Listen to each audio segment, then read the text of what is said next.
What is up, everybody? This is your host, Scott Melker, and you're listening to the Wolf of All Streets podcast, where 2 times a week we talk to your favorite personalities in Bitcoin, finance, crypto, art, music, sports, and sometimes people that do all of the above.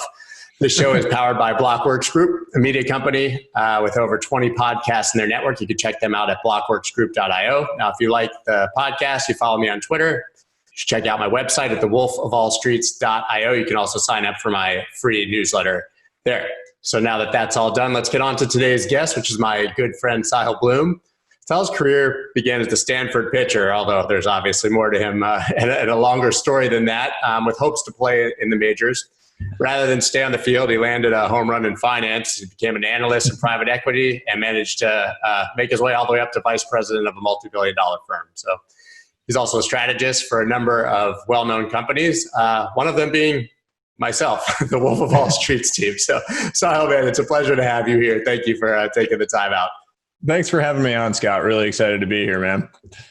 So, man, like in the public eye, you kind of came out of nowhere, like this bat out of hell. All of a sudden, crazy engagement on Twitter and all these followers. But like, who are you? What's your background? Where'd you come from?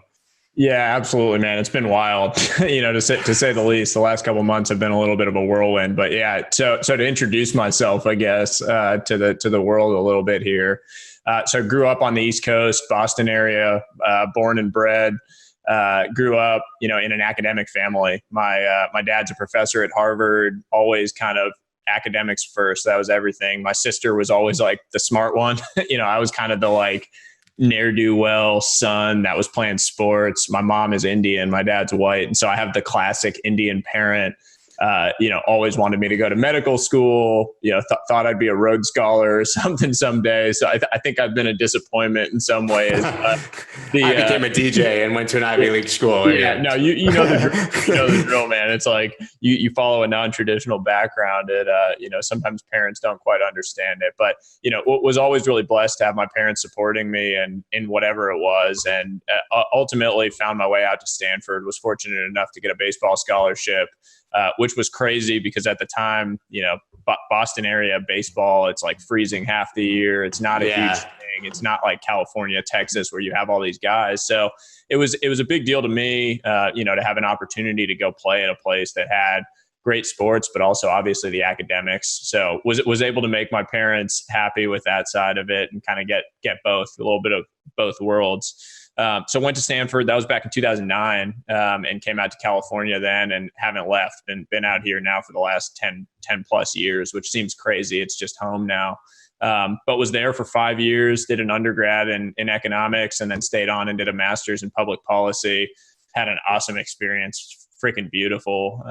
Anyone that's been out to California, it's hard to leave after you get out here. The taxes are a nightmare, which everyone's probably. I lived in New York for 10 years. Yeah. At some point, you're like, maybe it's worth it when you get the 70 degrees and sunny year round, barely get any rain. So, in any case, been out here for a while. Was fortunate enough to land a job coming out of school in 2014. And I guess a little bit the rest is history. But the Twitter thing is relatively new, and I'm sure we'll get into some of that as we progress here. Yeah. So, I touched on it in the intro, obviously. You were a star pitcher at Stanford and you had sort of major league aspirations. So I guess what happened there and how did you end up in finance instead of, pursuing sports? Yeah, absolutely. I like many of my teammates at Stanford had goals of going on and playing professionally, going and playing in the majors, big stadiums, everything. And I've been fortunate enough that a lot of my teammates and good friends are still playing and are playing in the majors. I get to kind of live vicariously through them. For me, unfortunately, I hurt my shoulder. So I was a pitcher, right-handed pitcher. And, I don't think I was ever going to make a career out of it, if I'm being totally honest with myself, which it's easier to do now with the benefit of hindsight. Of course. Yeah. But, I was good. I wasn't exceptional, on the level that guys are today. But getting hurt, and that was my junior year, at the end of my junior year, actually at Florida State in your neck of the woods. That is not my neck of the woods, man. Sorry. No, I'm just kidding. I wasn't a huge fan of Tallahassee, only because I ended up, I hurt my arm. I gave up a grand slam on ESPN national television there. And so I will never have a warm place in my heart for Tallahassee, because having, 15,000 fans cheering while you put your head down in shame is not the best feeling in the world. But no, nonetheless, it ended up getting hurt, and that kind of just took the baseball aspirations out of the equation for me, to be totally honest. So had to pivot and transition my life.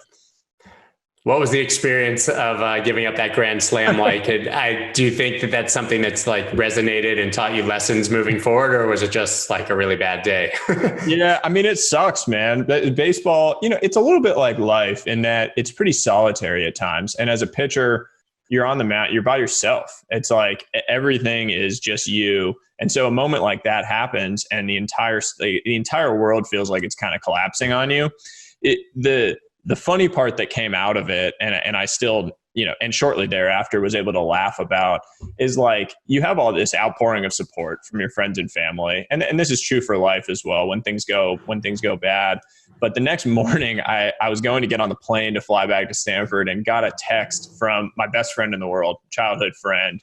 And he just said, hey man, know you're flying back to Stanford now. Tough night last night. Just make sure your plane doesn't get hit by the home run ball you gave up. And so, that was like the immediate snapback to reality. Like, man, it's not that serious. You just can't. It's a good lesson for life. Like, you just can't take stuff too seriously. You also can't play sports for that long at that level without having some, just some epically terrible moment. Exactly. I mean, I'm sure you had it with DJing at times where you just God, dude. Man. That literally reminds me, I was in Bolivia. It was a show opening for Prince Royce and J Balvin, who's like huge now. And I went out on stage and yeah, let's go. I got everyone hyped. And then I went to like start the equipment, and all the equipment was shut down.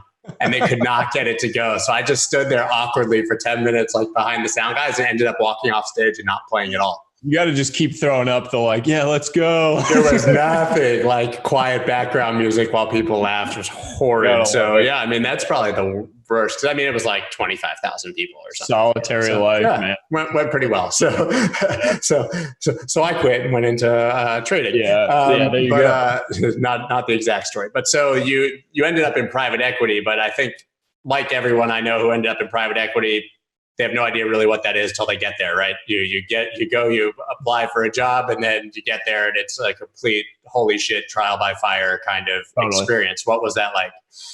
Yeah, it was crazy, man. I didn't have, and don't tell my bosses this, hopefully they're not listening, I had no idea what private equity was prior to getting into it. I was going to go take a job in investment banking or in consulting just to try to get my feet wet, learn a little bit. And I had never had a job. I'd always played baseball. I didn't know what to expect in the professional world. So it was, and it still is, an apprenticeship industry. I mean, you learn by doing it, and it's like anything else. It's like trading, investing, whatever it is, you learn by actually doing it. You can't read a book about it. You can't take a class about it. And to get good at these things, you just need to do it.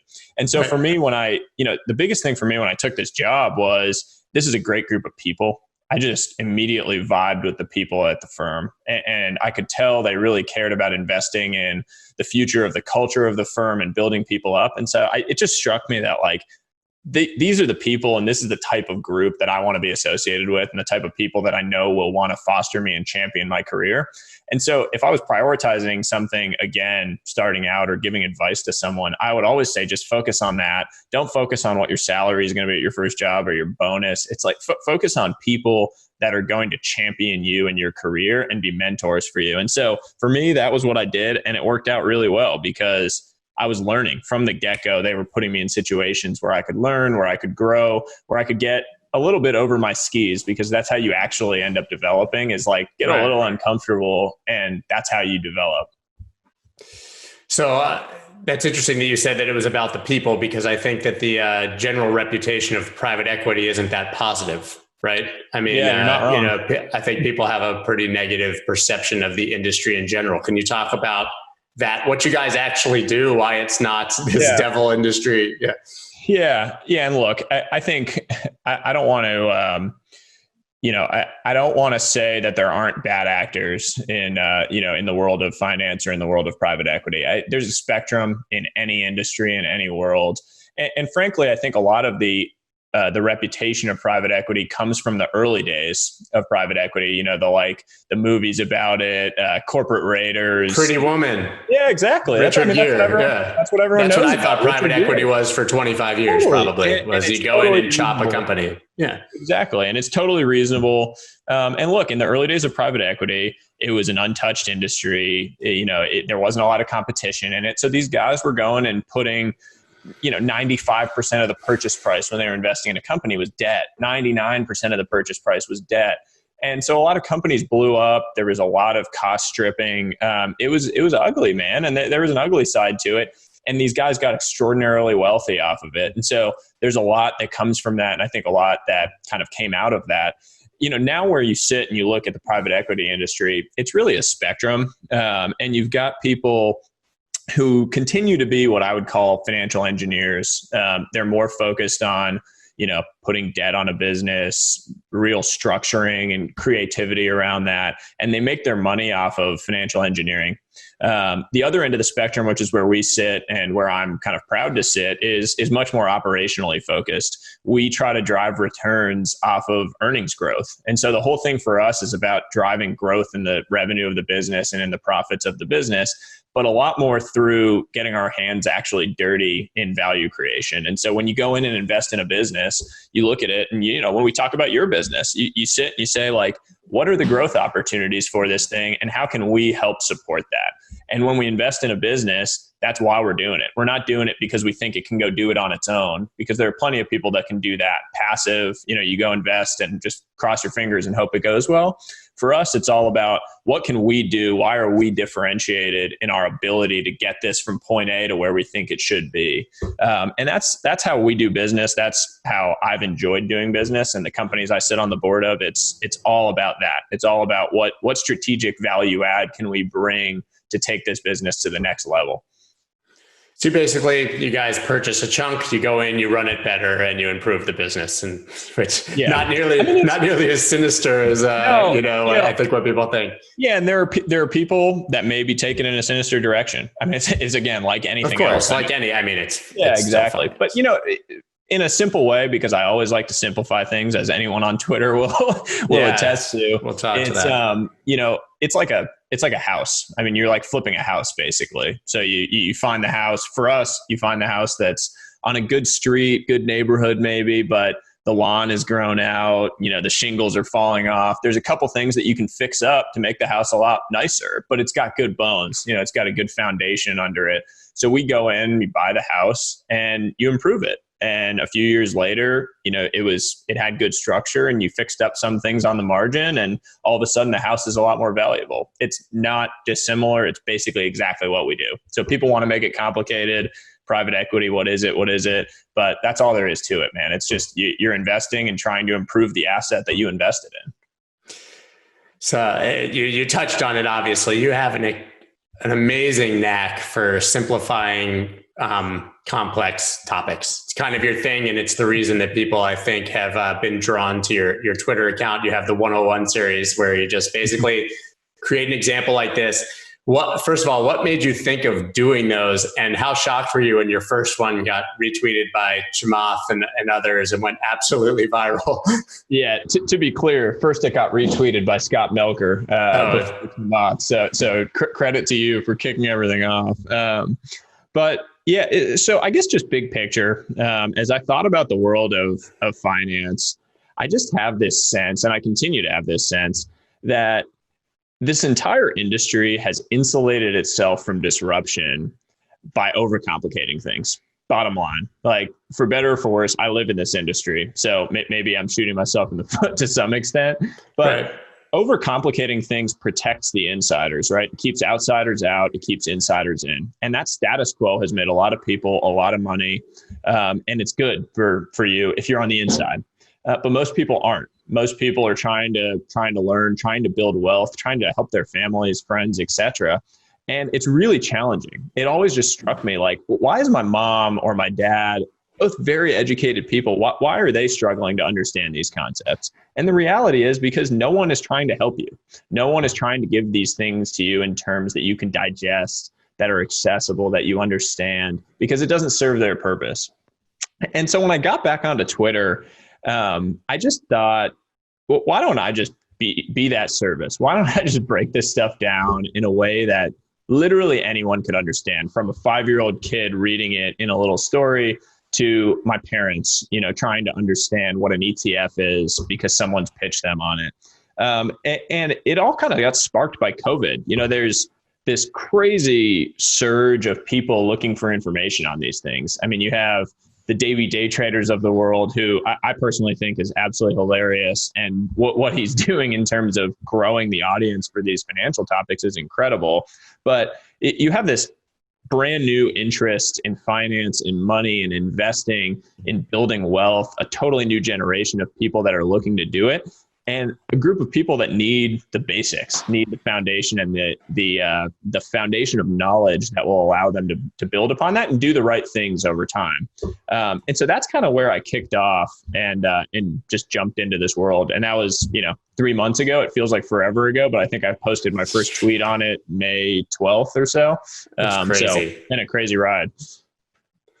Yeah, and you had the idea of Federico, which was, can you talk about Federico a bit? I mean, that was, yeah. So that was like me retweeting you was not contrived. I just saw this amazing thing. We didn't even know each other. And we didn't know each other. I saw this amazing thread and I retweeted it. And from there, it was like just completely engaged with everything that you put out. But talk about where you got that idea and how that started it.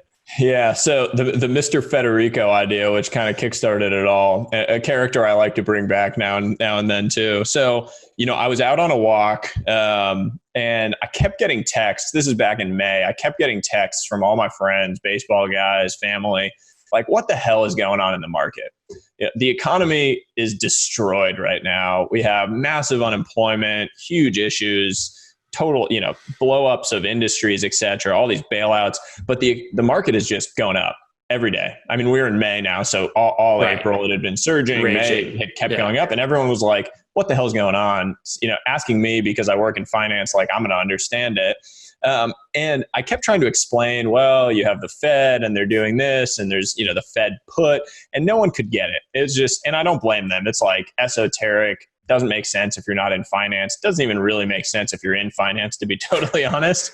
But I just figured, like, let me put this into a story that people can understand.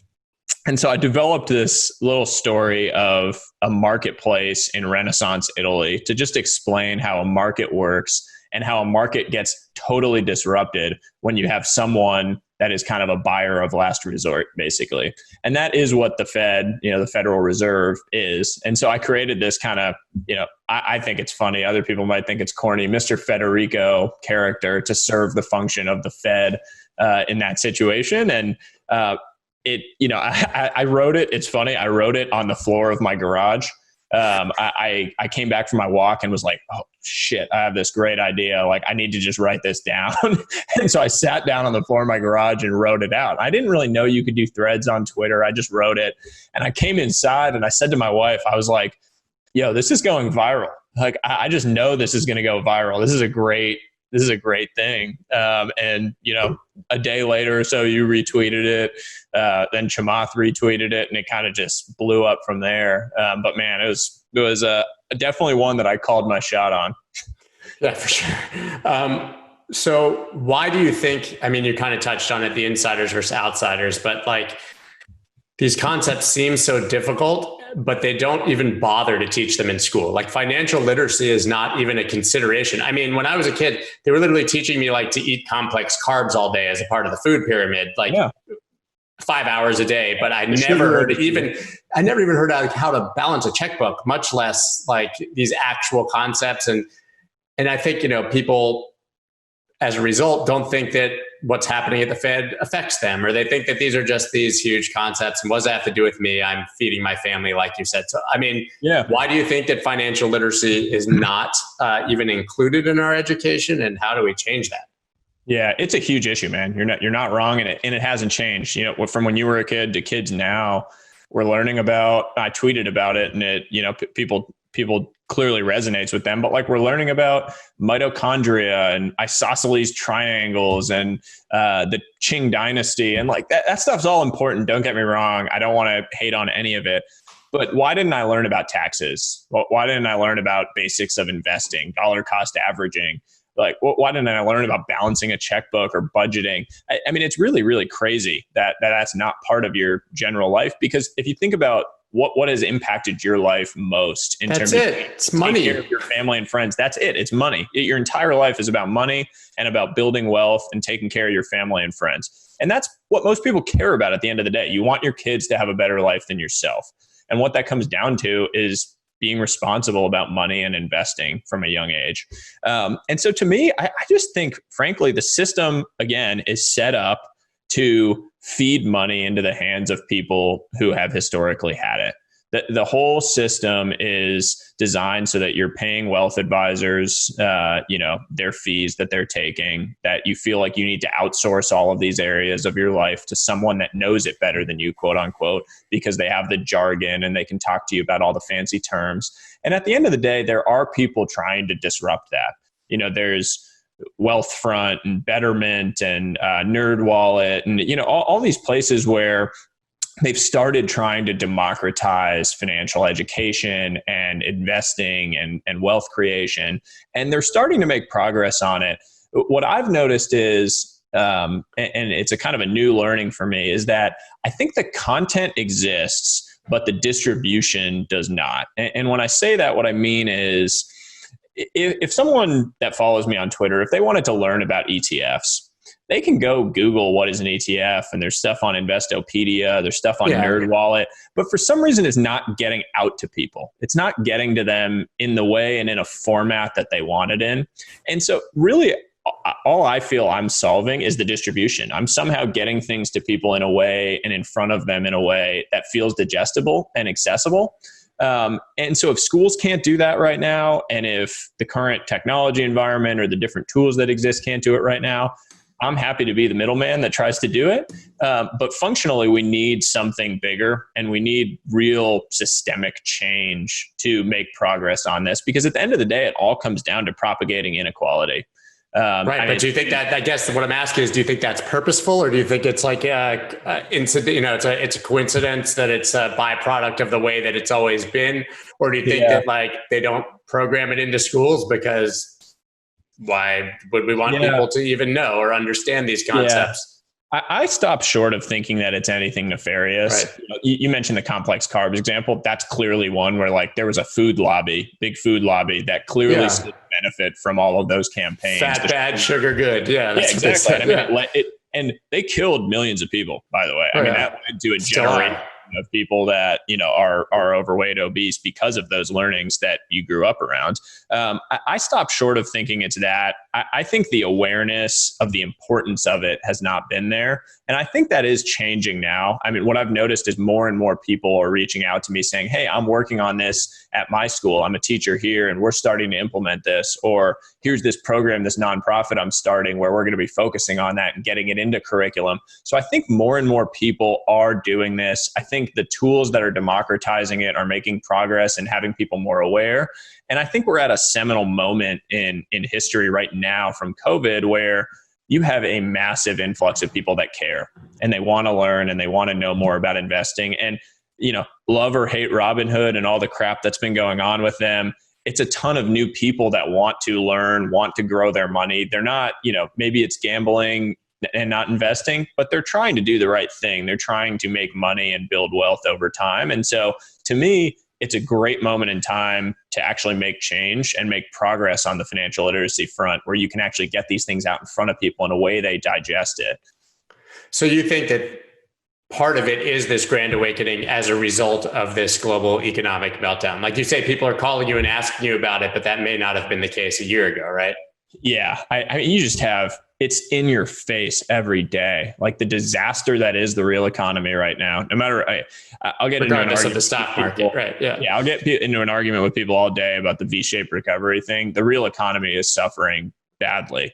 Like Larry Kudlow can say what he wants, and this isn't a political statement. The real economy is suffering. I'm a total moderate. I'm like, just fall right in the middle on anything, and I can go both ways on things, but. there's a lot of people that care right now because they don't have money, or they lost their job, or they're looking to invest, or they see the market going up and they're like, I need to be in that. That's where I can make money and build wealth. But there's just more people than ever before that care about this stuff, that want to learn, and that are more aware of this whole dynamic of inequality that's in the system, of the market increasing the gap between the have-beens and the have-nots, and this entire environment of propagating inequality that, is ingrained in our system that needs to change. You touched on Robinhood before. My fear there, I agree that it's obviously good that more people are being exposed, more people are trying, but you can't have lived through like the Bitcoin bubble of 2017 and seen people buying things just because they thought they'd get richer, or that they'd be able to sell it for more, and seeing the result of that on the market, and how long it's taken sort of like sentiment to reset, in the crypto market. So how much fear do you have that those people effectively will get destroyed because they don't know what they're doing? Which, I mean, historically, it would be like a unicorn for that not to happen at some point here. And do you think that more damage could be done because they'll have no money left to invest? Or do you think that it's a net positive and, Yeah, it's a great point, man. And I haven't thought about it as much as you have, because I didn't experience, as much of the crypto bubble in 2017. I've been in, I made my first Bitcoin purchase in 2016 and just stuck it on a cold storage device and sat around, which was a great thing. I probably would have panic sold in 2017 if not for the fact that it was on cold storage. But it's a great question. I think where Robinhood is dangerous is, in the leverage and margin area, and like options trading, and that stuff is really complicated. I work in finance. I don't totally understand all of it. You're a trader. You probably don't understand some of it, and you don't mess with futures, or you don't mess with some of these option, strategies. And you have, you had that 17-year-old kid or the 18-year-old kid that killed himself, because of something that, frankly, he just didn't understand the numbers that were on the screen. And I was going to say, he wasn't, he didn't even lose the money that he thought he lost. It was just a function of the timing of when the trade's clear, and it's horrible. Roundthex.com is one of my favorite companies in the entire crypto space. What they do is take all your small purchases and round them up to the nearest dollar and invest that spare change into any of over 30 crypto assets of your choice. They integrate with your favorite exchanges so that you can view various exchange balances all in one dashboard and round up into different assets all at the same time. And they do all this without ever holding any of your Bitcoin. This is by far the best way to dollar cost average into Bitcoin. Go to roundthex.com and use the promo code WOLF for $4 in free Bitcoin after making your first roundup or purchase. That's ROUNDLYX.com and code WOLF for $4 in free Bitcoin. Are you sick of paying ridiculous fees to trade crypto? It's time you try Voyager. It's hands down my favorite place to buy and trade crypto, and it's 100% commission free. Voyager gives you easy access to more than 30 top crypto assets, and you can instantly transfer cash from your bank account so you never miss a trading opportunity. Even better, you can now automatically earn interest on your crypto holdings. Currently, they're offering 5% interest on Bitcoin and 6% on USDC. Yes, you heard that correctly, 6%. And there are no limits or lockups, which means your funds always stay liquid. Find out why so many people are making the switch to Voyager. Visit investvoyager.com or search for Voyager on the iTunes or Google Play Store and get $25 in free Bitcoin when you use the promo code SCOTT25. That's investvoyager.com, promo code SCOTT25 for $25 in free Bitcoin, and start trading today. Personally, I think the onus is on platforms, like Robinhood, to make sure they're educating people enough, so that you don't have people getting into things they don't understand, and so that you're not losing money that you can't afford to lose. At the end of the day, I kind of separate trading and investing. And for me, it's absolutely. Like I've seen you talk about this. I think you're great about educating people on this. Like when you're trading, it's just got to be different. You should be investing, and you can be trading if you want to do that, but they're different beasts. Investing is like, to me, I dollar cost average into the stock market, and like I have access to every fancy instrument in the world, but I'm putting a little bit of money into the stock market every single week, and I've been doing it, for years now. Yeah. Whether the market's up or down, it just automatically draws out of my bank account. And that's just like my long-term investing wealth creation. And you set it and forget it. Then there are things where you're like, hey, this is a neat near-term opportunity. I'm going to throw some money at this. it's not going to go to zero probably unless I'm investing in a bankrupt stock, which like don't get me started on that. Those go up 5 times. Yeah, seriously. Maybe I quadruple my money on that stuff. But, to me, it's like, that's more of the gambling to me. And you can be educated about it and technical analysis or, playing trends. You think gold or silver, I think, are great macro plays right now. There are different things, but you need to separate what are you making actual investments in and what are you making trades or gambles in. And I think it's, if it's 3 buckets or 2 buckets, whatever you want to say, people just need to be aware of that. The platforms need to do a better job of educating people on that and the differences, and just go from there. I do worry, for some of these people, it's older people where they're gambling with their retirement money. And those are the stories you see pop up in the Wall Street Journal. Like, oh, I lost all my money on the JCPenney bankruptcy. Well, you either weren't educated in what you were doing, or you shouldn't have put all that money, that you had saved up into a single speculative bet on something. So it's hard. There's a gap in education, and then there's just a gap in the understanding, I think, on the part of the person. Yeah, that brings up kind of an interesting topic because the United States is notoriously, strict with what people are allowed to invest in. In your retirement account, you can only invest in certain kind of things.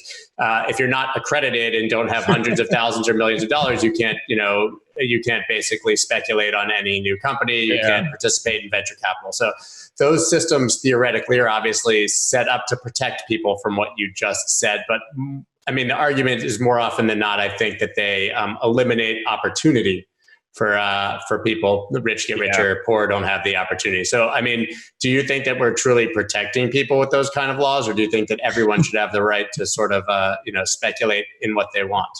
Yeah, I've been totally baffled by our accreditation laws. I think it's unbelievable that you need to have a net worth of $1 million to invest in your friend's startup, but I can go buy a XXX levered, ETF on mortgage REITs right now on Robinhood.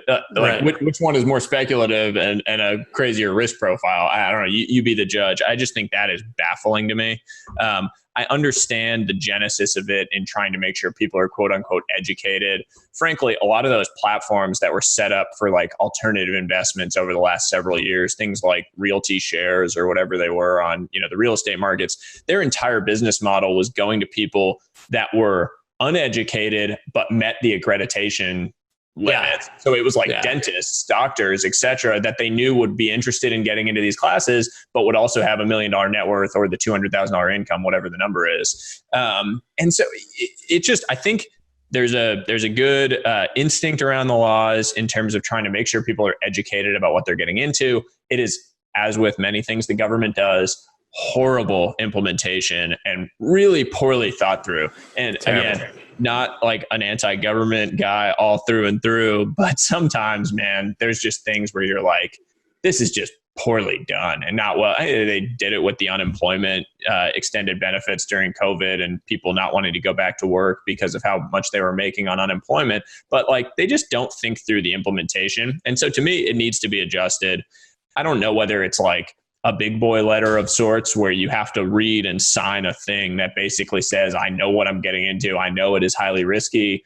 Matt Levine, one of my favorite newsletter writers, Bloomberg guy, talks about having to sign something that says, I know this is a dumb investment and I will lose my money before you do something big and speculative. And honestly, he's saying it tongue in cheek. Not the worst idea. But it's not the worst idea, because if you had to sit there and say that and write it out and verbalize it, maybe you would think twice. And sometimes you make a lot of money on those things, man. I've made a lot of money on something that I would definitively call dumb and a dumb investment. Sometimes it works out. But the point is, you need to acknowledge that there's a decent chance that you lose a bunch of money or all of your money before you do that. And you won't gamble 100% of your net worth on something like that if you know it. Yeah, if you want to throw 1% of your money at something speculative because it could become 5% of your money, then have at it. But if you're going to lose sleep at night over it, then it's already position sizing correctly. And kudos to you, man. You do a great job, I think, of educating people on that, which not everyone, actually very few in the Twitter world or in the newsletter world, of traders, I think do a great job of educating people on the differences between investing and trading and how to balance them in terms of your long-term goals around wealth creation. No, thank you. I think a lot of people are younger and they're trading and they can take on more risk. And I think being in your 40s in this community is somewhat like, I'm the boomer, as they like to joke, so hopefully you can all learn from my mistakes, even though that Bitcoin never is really just like, Bitcoin is the, what did the Winklevoss to say? Bitcoin is like gold, but for young people, like for the tech people. They really, they butchered not that that'll make this time sensitive, but their conversation with Dave Portnoy was pretty hard to watch. They should have done the, Bitcoin for dummies or the 10-second simple explanation for a 5-year-old. Instead, they went into mining and tech. I know. And they started talking about Elon Musk mining gold off of asteroids. I was like, this is just not great for mainstream adoption here. I might have to do like a Bitcoin 101 and send it to them to share with them.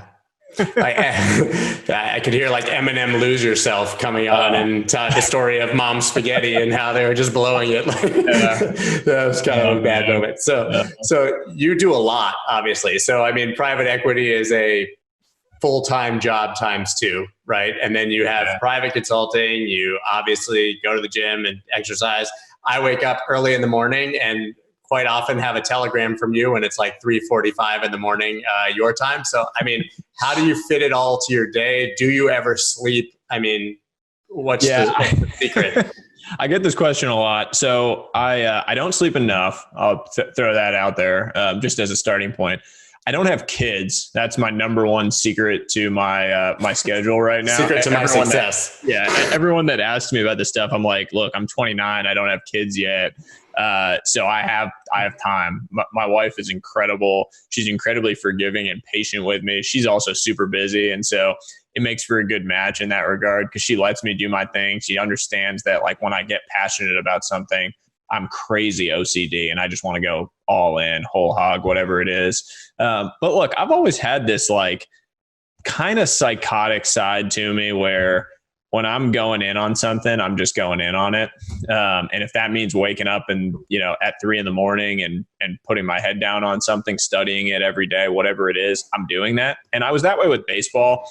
It was why I was able to achieve in baseball to a higher level than my talent. I wasn't all that talented, to be totally honest. I just worked harder than people and just outworked them.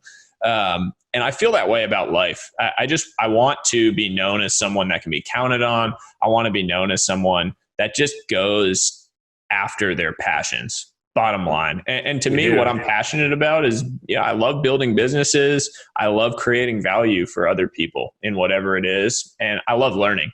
And so if I can find ways where those 3 things come together, I can be helping people, delivering value, creating value, and being a part of a team while I do it. It's like, man, I'm very, very blessed to be able to do all those things. I'm just confused as how there's enough hours in the day. Yeah. I mean, your job is probably a 60 to 80 hour a week job, I would imagine. Yeah, it's changed over time. And when I was an analyst, man, it was 100. I remember all my friends in investment banking.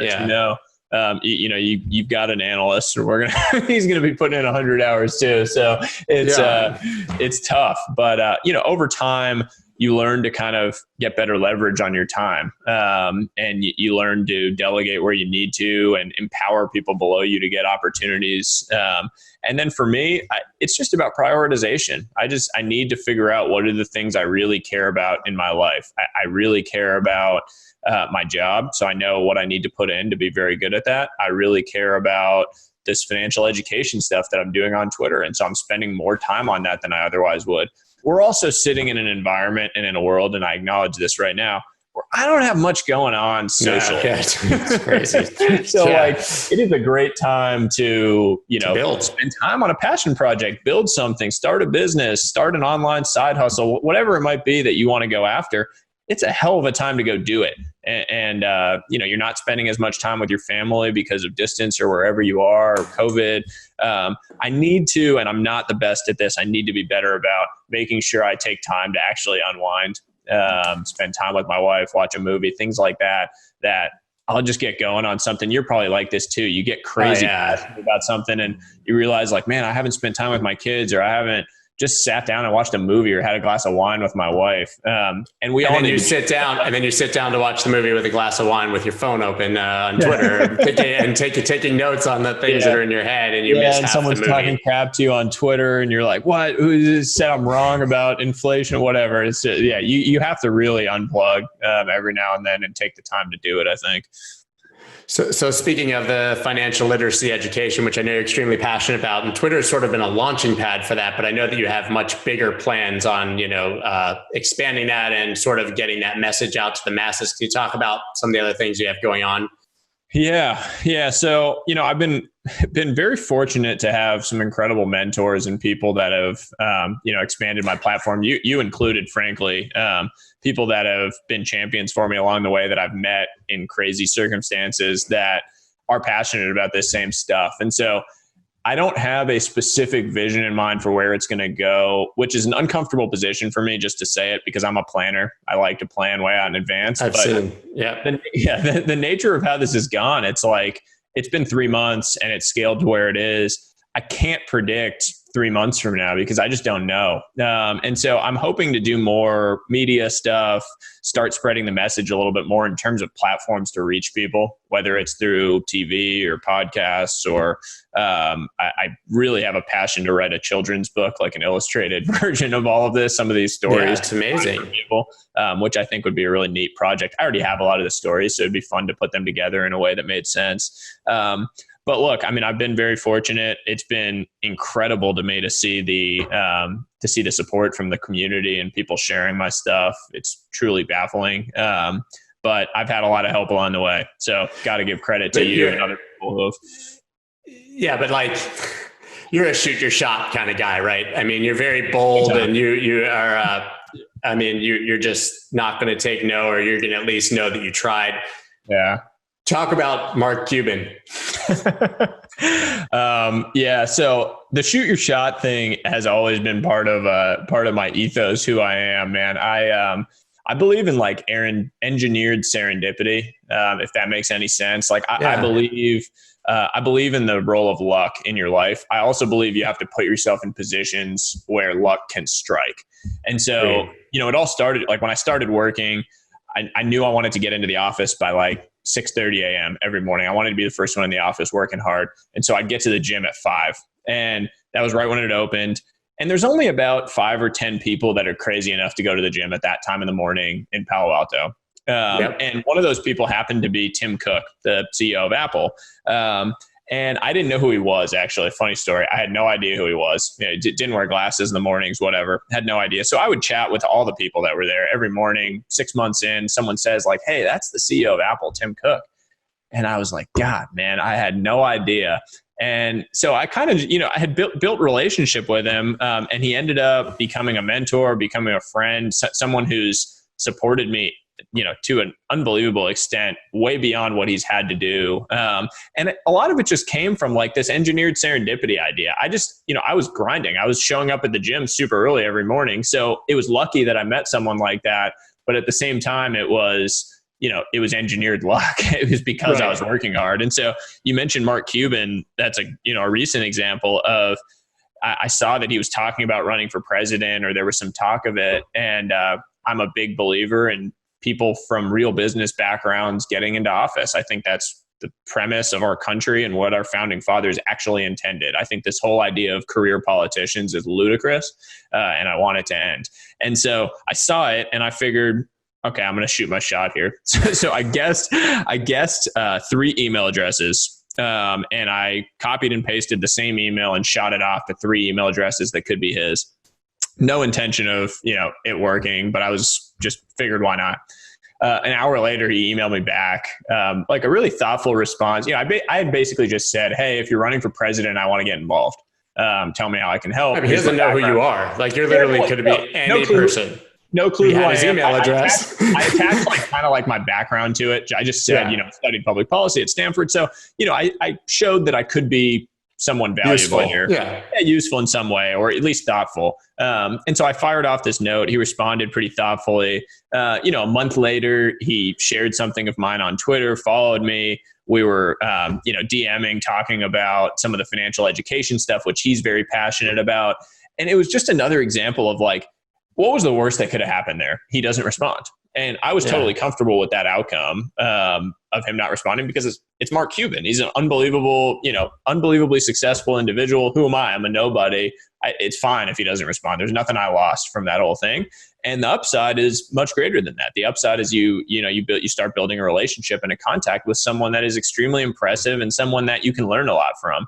And so I just think that mentality, I think more people need. I don't know. I had some corny poster in like my, third grade class that said, you miss 100% of the shots you don't take. It was probably in everyone's like third grade classroom, but it's really true at some point. Like, why not just shoot your shot? And, whether it's professionally or in your dating life or wherever it is, I mean, just shoot your shot. And if you're working hard and you're putting yourself in positions where you can win, what's the worst that happens? Right. So, I mean, the luck is engineered because you're in situations where you can be lucky. But on the flip side, the fear is what drives people to not take their shots or try things. You don't talk to that girl because you might get rejected. You don't send that email because you might not hear back. Yeah. But I mean, what's the message there? Is that everybody should take their shot no matter what? Or, do they need to have some... I think it all comes down to like, you need to be respectful and you need to be able to deliver value to somebody, right? I'm a big believer in like create value, receive value. If you're putting value out there, things come to you. And so if it's on Twitter and you want to grow your following, you can't just grow your following, right? Your following comes because you're delivering value to the community in some way. And whether that's with your ideas or whether that's with aggregating other people's ideas, there's some form you have to be creating value in order to receive value. And so shooting your shot is great, but if you have nothing to offer, and you're not bringing anything to the table, it's a lower probability shot, which sure, maybe it doesn't mean you shouldn't shoot it, but you need to also be aware of like, you need to create value in order to receive value in any relationship or in any dynamic. And so that's kind of how I think about it. I also think on the fear thing, I'm a big believer in like, you got to get punched in the mouth once. That's all it takes for you to not be fearful anymore, is to shoot your shot. Survived it. Yeah. You realize like, wow, I didn't die. I'm fine. It happened to me in baseball. I came from a small town in Boston. I was like, big fish, small pond, man. I was great. Like I thought I was throwing 88 miles an hour. I might as well have been throwing 100 in Massachusetts because of, how small of a baseball community it was. Went out to Stanford and you give up a massive home run and like 7 runs in your first outing and you realize you're the worst pitcher on the whole damn team. That's pretty humbling. And you got punched in the mouth pretty good, but like, hey, I can hang, I survived it. I'm fine. I got back up. And that's an empowering feeling. It's like, everyone likes using boxing metaphors, like you get up off the mat, Rocky, all that, all the cliche stuff, but it really is true. Like if you put yourself out there once, you get knocked down and you realize, wow, I'm not dead. Like that girl turned me down. I'm fine. I didn't lose confidence in who I am as a human being. It's a powerful thing. And it kind of bleeds over into all other areas of your life too. So do you think that you have like a future career as an educator of some sort? I mean, is that something you would like to pursue with really a huge amount of your time? I mean, obviously you're not making your job anytime soon, don't get me wrong. But So I think the whole education sphere is changing. My dad's an educator. He's a professor at Harvard, been there a long time. I think he would say the same thing, by the way. Traditional education is changing. And I think it's for the better. About that. I think we're going to be in a world where you're no longer going to have to get that credential in order to have access to high paying jobs, which to me is the best thing that can happen to this world. Because at the end of the day, talent is evenly distributed. Opportunity is not, right? People talk about that all the time. How do we even that opportunity spectrum? And to me, it all starts in education. And so if we start moving towards a world where people have access to education anywhere because of the internet and because of what that has afforded you, where you can get access to cheap education, really high quality from anywhere, and anyone can, where you're now competing on a more global scale and it's a true meritocracy from a job perspective and to get high paying jobs. I just view that as a noble cause. And I think it's a great thing. And so as I think about being an educator, it's a little bit different than like, I'm not going to go be a college You're not going to be a professor, right? Of course. Yeah. And I love my dad. I think he's incredible at what he does. But I don't see that as a future for me. But educator in a more general sense of, whether it's a platform of some sort or participating in something, absolutely. I mean, I love teaching. I love when people feel like they derive value from what I'm putting out there in terms of educational content. So why not? Do you think that the last few months, obviously with COVID and people maybe not going back to school, do you think that this is going to be the sort of, tectonic plate shift in the way that people view? Certainly, I mean, education itself, I think we'll have more homeschooling and stuff, but I don't think public school is going anywhere. But let's talk higher education. I mean, paying to go to Harvard, for example, full tuition to sit at home and take classes on Zoom when, you could watch probably those videos on YouTube, really does sort of give the idea that you're just paying for the certificate, right? Yeah. I think this is like a 10 to 20 year accelerating event for the whole higher education world. To me, it bifurcates the whole market. I think you have the ultimate tier 1A schools, the Harvards, the Stanford, Penn, some of the Ivy League schools, that degree is still going to be worth something. The piece of paper that says that you went to that school is always going to have value. I shouldn't say always because you never know, but it's going to have value still right now. If you're a tier 2, tier 3 school, I'm really scared right now because how do you justify that to a kid to pay 50, 60? I mean, some of these schools are 70, 80 grand a year. To come get an education and a certificate that isn't differentiated, that I can now get online, go travel the world, go work a job while doing it, get real life experience. It's really, really hard. The value proposition is not there. And if someone can figure out how to solve for the social development side of the education experience, of the college experience in a digital context, I think it's going to be like a total game changer. And no one has done it yet. There are cool programs. Minerva is this one out in San Francisco that's doing one where you kind of go for 6 months at a time to different places in the world, but all the classes are digital. And that's a really cool idea because you're bringing people together in different places. So you get the social aspect, but you're learning digitally. So if people can find ways to blend the physical and digital worlds in education, I think it's going to completely change the game for these things. And if you can deliver it in a cost-effective way, and deliver it at scale, you should be able to do it cost effectively because you're not constrained by space, and your actual kind of classes can be much bigger than they were. I mean, if I was an incoming freshman in an Ivy League school, there's absolutely no way I would show up. I would defer 100%. And not even just because of the money, but first of all, my experience is different. I went to college in the late 90s. There was no other place to learn, right? Yeah. We didn't have YouTube. The internet was relatively new. You literally had to go there if you wanted to learn the things that you needed to know in the future. But even with that said, the real value of college, especially a school like that, is your friends and your network and the people you meet, right? I'm first to admit that half the opportunities in my life have come because I was friends with someone who was in a position to help me. And that person most likely was someone I went to school with. Yep. So that's what you're paying for besides that piece of paper, right? Totally. So, I mean, with that gone, what's the point? And Go start a company. Yeah, totally. Go start something. Think about how much you learn in 6 months of trying to start a business or of building a brand, doing something like that, getting kicked on your ass. I mean, that is where you learn unbelievable lessons that allow you to grow for the rest of your life. But you talk about it with undergrad. Imagine if you're going to business school and you're supposed to start in 2 weeks or in a month.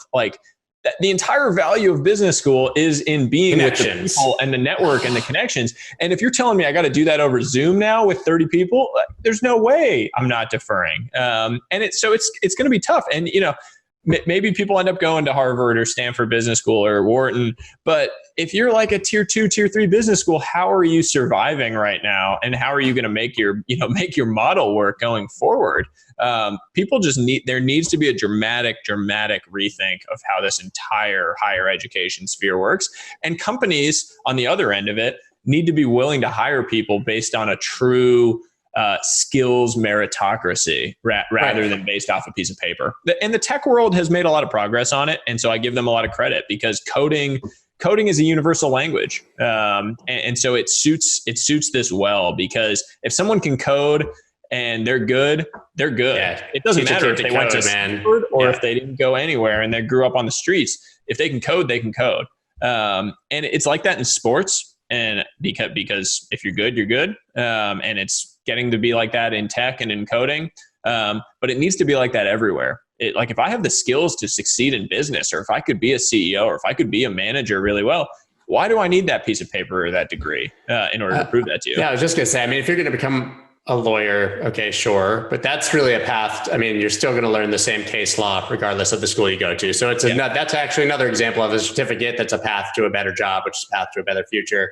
You want your doctor to have the best possible education and training, right? So I get it, certainly there. But you brought up business school.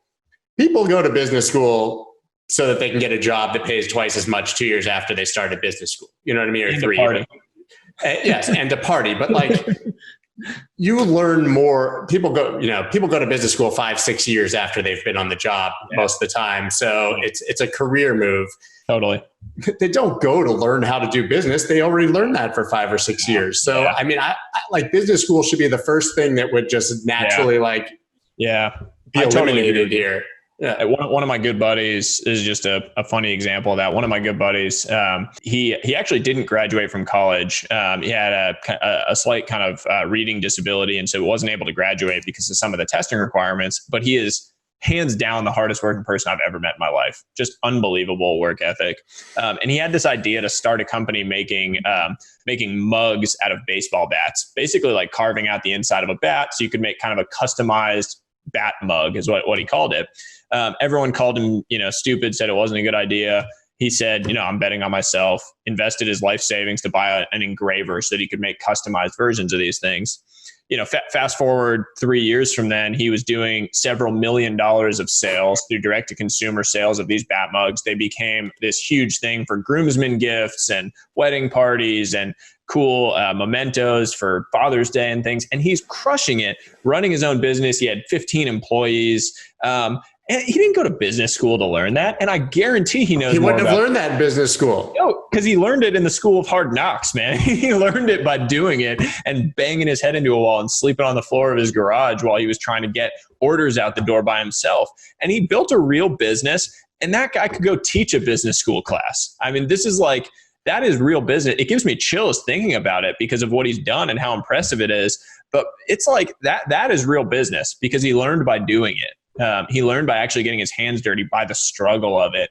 And a lot of these people we go invest in my job, that we go back, these founder-owned businesses that we want to go partner with them to build their business, it is unbelievable the stories you hear about how they built the business, the struggle they went through, how they got it to where it is. I mean, it's their baby in a lot of ways. They built this thing from the ground up. It's really amazing. And that's the lifeblood of America, of our country is, small businesses. And so to me, it's where the ground gets built from, and it's the foundation of our entire economy. And so we need more of it.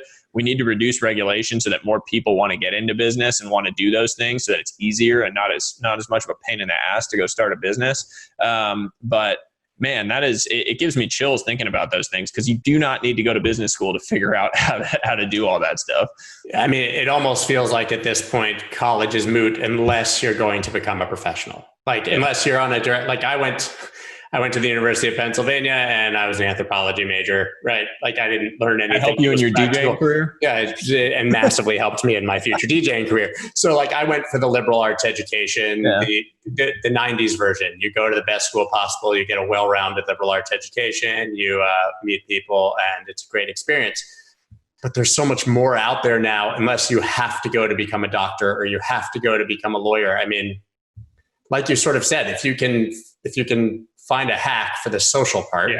Yeah.